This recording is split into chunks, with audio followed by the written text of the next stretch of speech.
Hello, folks. Welcome back. This is Chris in Central Pennsylvania. It is now the 21st of February, 2025, a full 2 weeks after President Trump issued an executive order directing the Secretary of State and the Secretary of Homeland Security to establish a priority system for refugee resettlement for Afrikaners who are victims of racial discrimination in South Africa. Now, there has been very little news since then. A lot of anticipation, a lot of excitement, a lot of knuckle gnashing, and a lot of people who are rubbishing those who show an interest in coming to America. Again, I'm not encouraging anyone to come to America. I'm not discouraging you. I have nothing in this. I'm asking for no money. Do not give me money. I'm making this video to caution people. I've seen all kinds of things. People living abroad in other countries saying they're selling their stuff in South Africa because they're coming to America. No, you're not unless some special proviso is put in the program because you're already resettled in another country. Someone who has refugee status actually told me that in a European country, they're already a refugee there. They've been settled there. Now they want to come to America. You can't do that. This isn't destination shopping. This is for people who are in peril, people whose lives are in jeopardy, people who fear persecution or who have been persecuted, and the program lets them get out. That's what the refugee program is all about. You're not an immigrant. You're not immigrating to America. Yes, I know you're saying you're coming to America, but you're not an immigrant. Immigrant is a very different status, and you're on your own. But with the refugee resettlement program, the government sponsors you, gets you here, gets you help, gets you assistance, gets you in place, that sort of thing. And it's limited. So again, very quickly for people, I've answered this question many times, but it's time to do another video. That's why I'm doing this now. It doesn't matter whether you're disabled. It doesn't matter whether you're blind, whether you are hearing impaired. It doesn't matter whether you're an electrical engineer or a street sweeper or unemployed or chronically unemployed, or you're a farmer or a baker, or a butcher, a candlestick maker. It does not matter. Your skills are not relevant to refugee status. You're granted refugee status out of the kindness of American hearts to let you come to resettle in our country because your life is in jeopardy.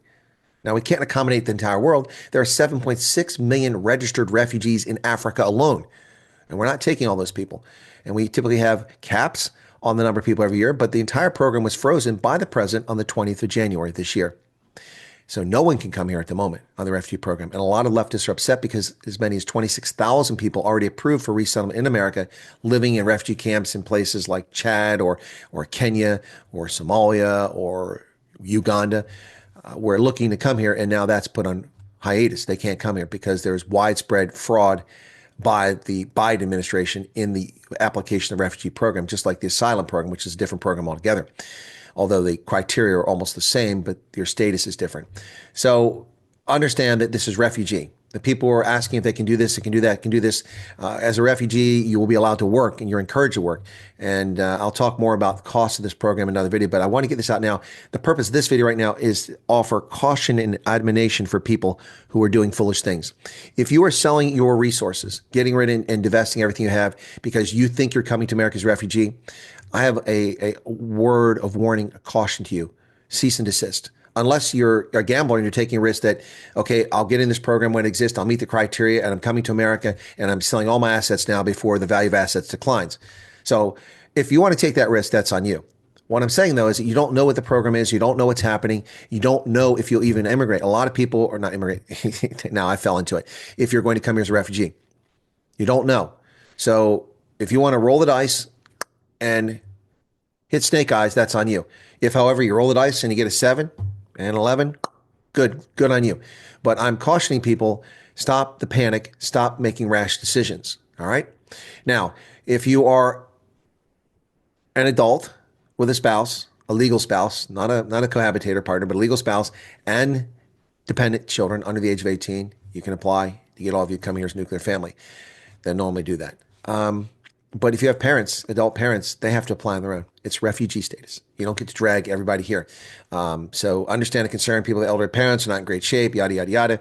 That's all of what you tell people during your interview when you get it.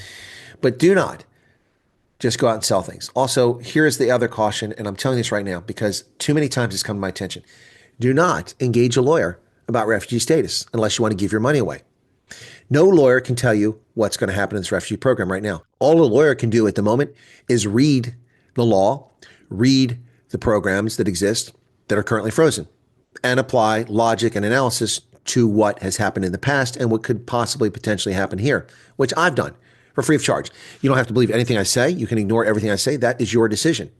It's quite frankly, I'm agnostic about it. I'm just trying to inform people. Do not pay people. Do not surrender your personal details unless it's the U.S. government that's asking for it and you're applying for it. You put yourself at risk of identity theft. You put yourself at risk of becoming a target for people who have malicious intent. Just use caution, folks. And I'll say this before February 7th, on February 6th, this conversation never happened. Nobody was coming here into this program. So you've gained nothing, you've lost nothing. If you're giving yourself a sense of hope that you can get out of a situation that's miserable, well, I understand that. But again, I urge caution to wait and see what happens. I don't know when it's going to happen. Could be 3 days, could be a week, could be a month. I am apoplectic and also quite angry that my government has not issued any interim guidance or any updates and has left people hanging for 2 weeks. That's very disrespectful and is also a dangerous situation. And to me, it shows either disregard or ignorance about the situation in South Africa and the peril that people have been put in simply by expressing interest in this program. We saw major organizations fall in line and toe the government's position that there is no threat to South Africans, that it's a perfectly safe and wonderful country to live in. Well, if only that were the case. It's a wonderful country with wonderful people, but it's not perfectly safe to live in. And I can tell you war stories from hundreds of South Africans who've been the victims of violent crime and who've been oppressed and who've been denied work based on their skin color. Anyway, folks, if you're going to sell all your stuff, do not come back here if you don't wind up in America and going, oh, my life is destroyed because Trump promised me something. He didn't promise you anything. He promised a refugee program for as yet to be defined group of people. You may or may not qualify for it. You may or may not get refugee status. So you do so at your own peril. Use good judgment, folks. And if someone's asking for money and they can get you an inside track to get refugee status, or they're going to get you asylum, you can't get asylum from South Africa. You can only get it from inside America if you're here legally, not illegally. You get refugee status. That's the difference. So don't fall for these scams. All right. I've warned you. I've told people over and over again. Hopefully people will share this video and talk about it. It's your life and you have to be a responsible adult for it. All I can do is help you with the information that's out there and hopefully you make the right decisions for yourself. Again, I'm not encouraging anyone to leave. I'm not dissuading you from leaving. I don't want you in my house. I have no room. No room at the end, as they told Mary and Joseph. All right, folks, be safe out there. Good luck.